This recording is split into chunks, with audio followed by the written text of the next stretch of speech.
What's up, guys? Today in the Burb Files, sad news. The heater core in Charlie Brown went out. It started off with that haze that you get on the windshield, which then turned into that oil slick looking haze on the windshield. And then I finally saw coolant in the floor pan over here. So we're going to replace that. But what we're also going to do is going to do the same thing that we did on Sexy on the Inside, the black Suburban we used to have, where we took the water pump off. We're going to change the upper and lower radiator hose, the thermostat, the water pump, the clutch for the fan. We're going to change to a 6-bladed fan instead of the 5-bladed one that's on there. And then we're going to change the radiator. I didn't opt for that desert cooler that I had before. It was just too much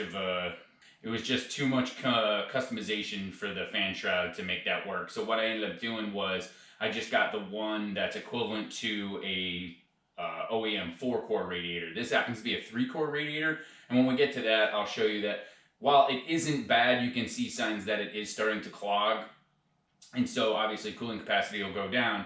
And then one of the other things I've noticed is when you're cruising up a hill and you're, going straight up like Atlanta's hilly, and you have the air conditioning on or it's really hot outside, the temperature on the gauge will go up significantly, and then as soon as you level off or let off the gas, it'll come back down. Part of that, I'm sure, is probably the radiator being clogged, and then some of it is leading me to the clutch fan that is it's probably getting worn out and tired out. So I did do the same thing. I got a heavy duty one, so it'll spin the fan faster.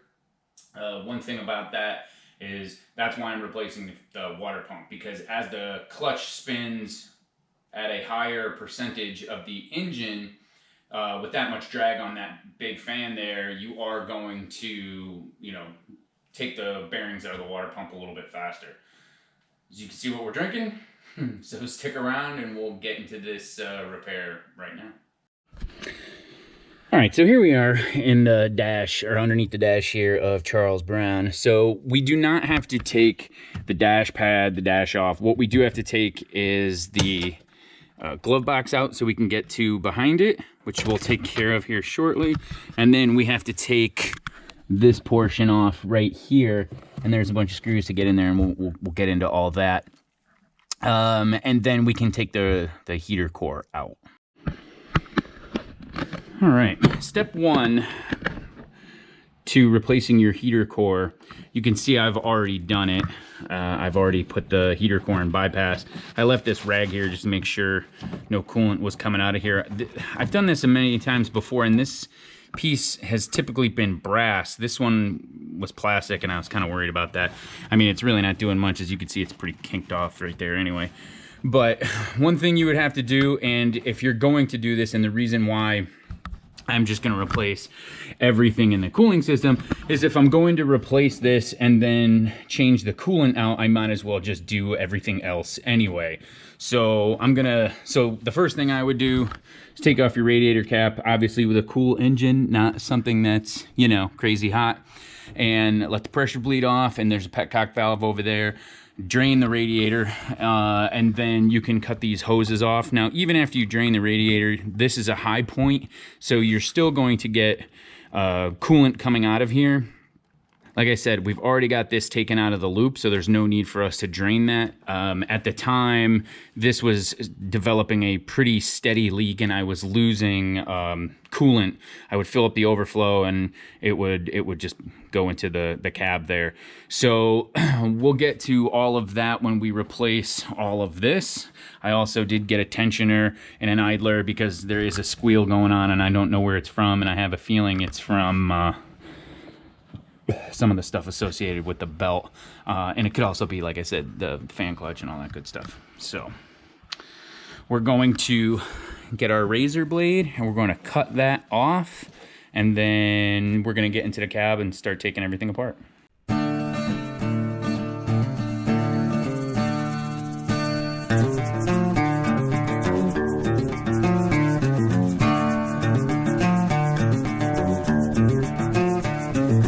Here's a tech tip.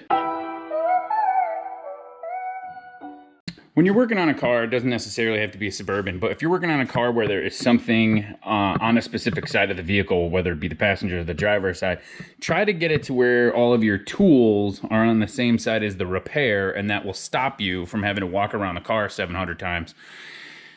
I know it's common sense, but hey, you never know. Some people might not know, so I figured I'd throw it in there. Okay, so now that we've got the heater core removed from the cooling system, and we removed the hose that was still on there from before. That's pretty important to do, because if you don't take that off, you'll be pulling and pulling and pulling, and it'll never come out. But as you can see, there's remnants of coolant in there. So I'm not going to bore you with 45 minutes of me swearing and cussing, trying to get everything out of there. I'm just going to time warp that for you, and stick around because we're going on to step 2.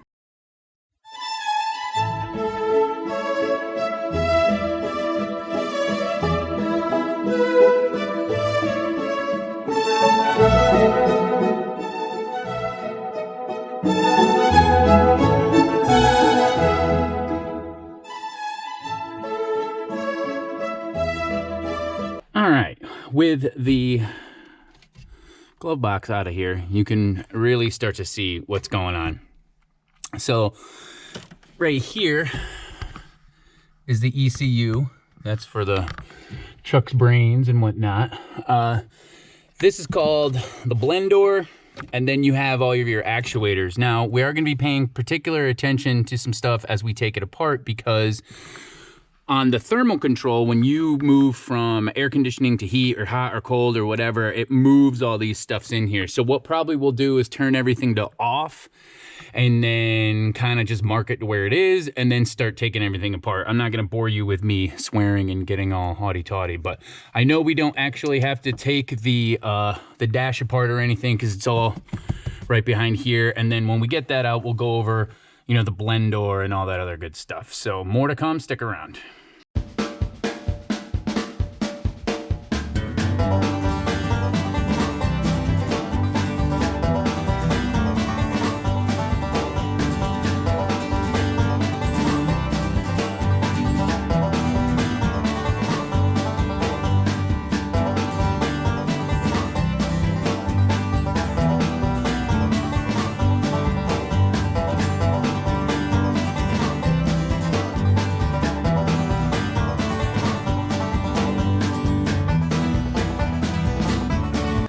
So what I'm looking at now is, you can see this bolt, it's got no thread on it, on there and on there.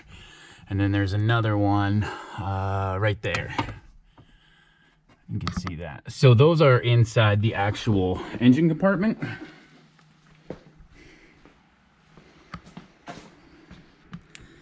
And that right there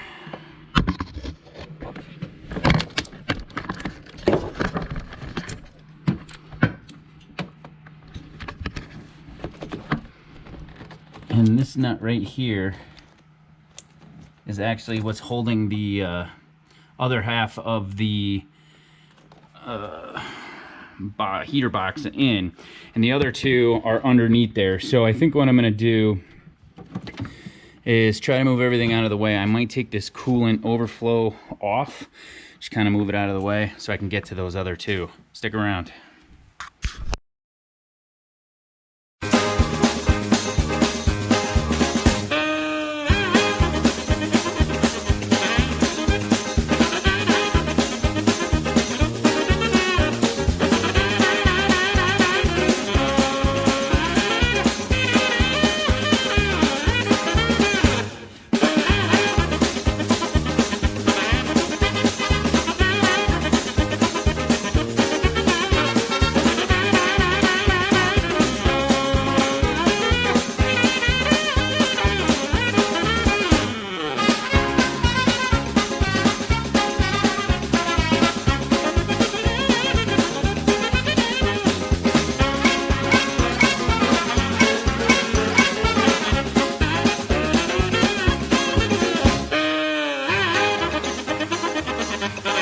So in looking for these nuts on this side, one is right there. Hopefully you can see that. And the other one is under a little bit right there. So I'm gonna have to use a long, I don't know, I'm gonna have to use something with a knuckle on it to get to that. So I'll try to get a closer view. I'll show you the tool that I'm using and as I'm screwing it up. But that one down there in the bottom left-hand corner right there may not be going back in.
All right, so we got that bolt out.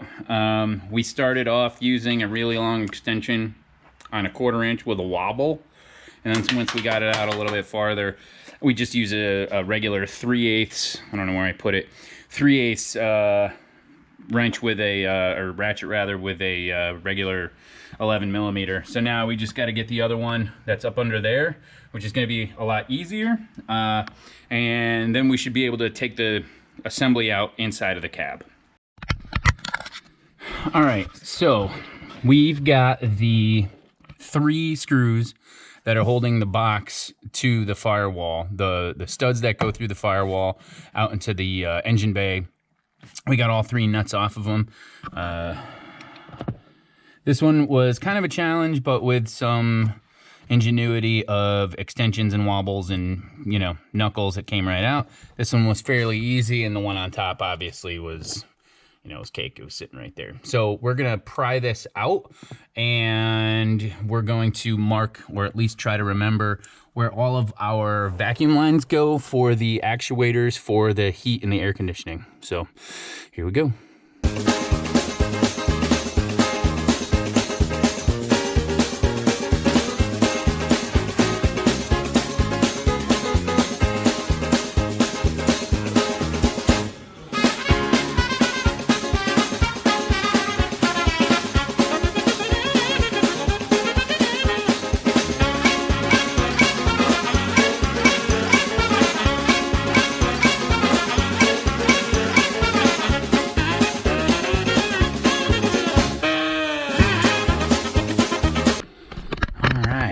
So I've made sure that everything is either to the off or the cold position. So now we can see where everything is. This is our blend door. This is the blend door plastic piece that usually breaks all the time. Right there, but it's in good nick. That top bolt really did not want to come out. I think it got caught up on, the threads got caught up on the metal there. We shall see. Oh man, wrenching on that thing. Come out. So this is our hot cold portion right here. Notice it's just kind of put in there and screwed in. So if we are on cold, which we are, it's all the way forward, and you could see that the securing nut is all the way in the back position. The spring is supposed to try to, I guess, help it. I don't know. So we are going to remove that. This will come up, then we'll be able to take this little like ring clip up and off. And then the rest of this is all vacuum actuated. And so we have to do due diligence in making sure that we put all of the correct hoses back to the correct actuators so we know what is what.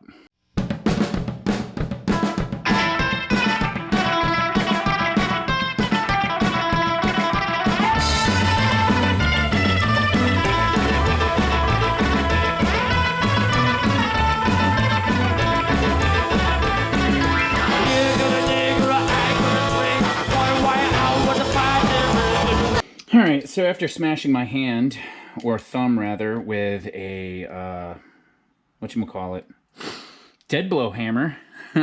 I think I might have another bloody finger, so I might be making a bloody finger tonight. And a dead blow did hurt. I gotta be honest, it was not fun. Let me try to get some light over here. Okay, so it's out, obviously. We won't be able to tell where it's leaking from until we get it out. So we're gonna use our 1/4-inch socket here to take these two out.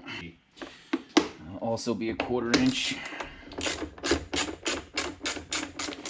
The only thing you can see is a bunch of scale that's green from coolant after it's been leaking for however long.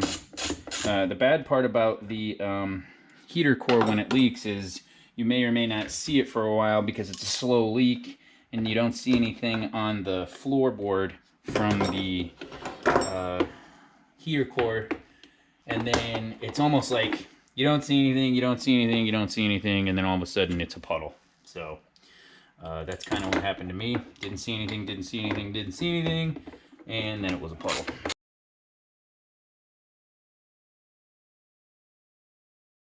So one last thing we have to do is the blend door.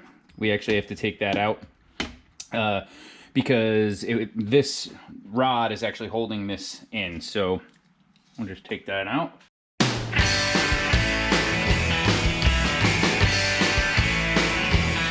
I'm gonna get up off my butt and give me a job. I'm sick of sleeping all day, sticking around all night, looking for a place to rob.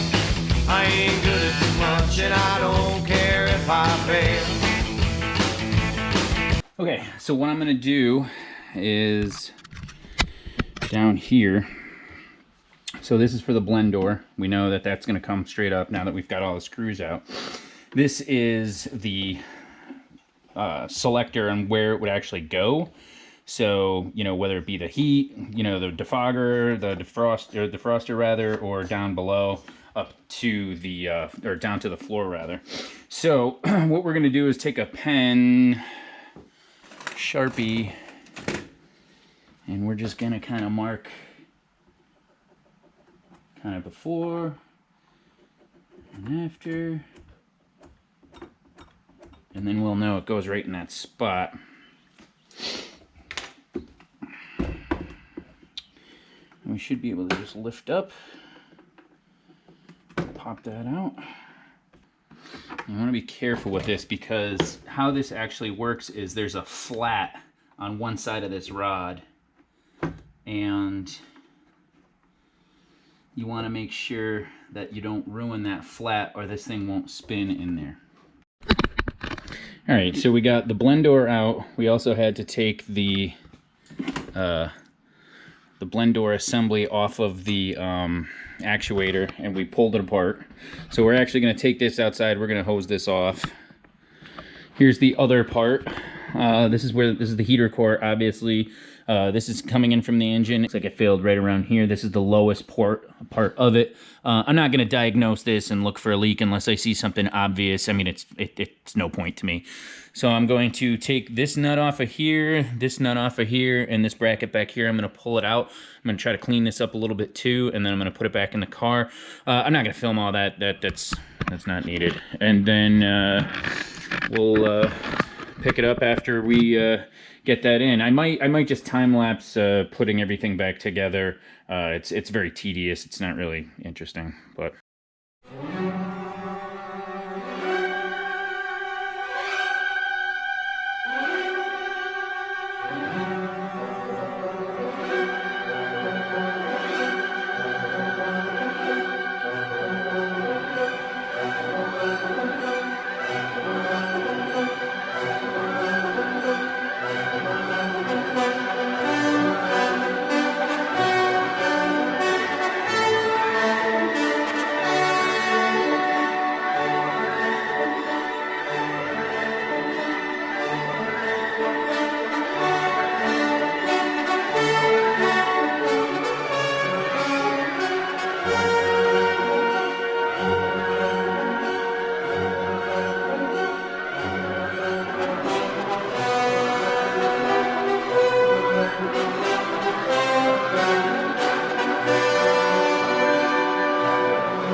so we got everything buttoned back up and put back together. As you saw in the time lapse, I've started the car to make sure that the door flaps closed and everything worked and everything moves as it should, and it does. And then in the engine bay here, you can see our new heater core hard lines coming out of the cab into the engine compartment. So here's again, here's the hoses. They're, you know, bypassed. So we'll get those hooked up. I should still have enough hose in what's left to hook that back up without having to buy a new hose. These hoses are in pretty good shape. I'm not going to replace them.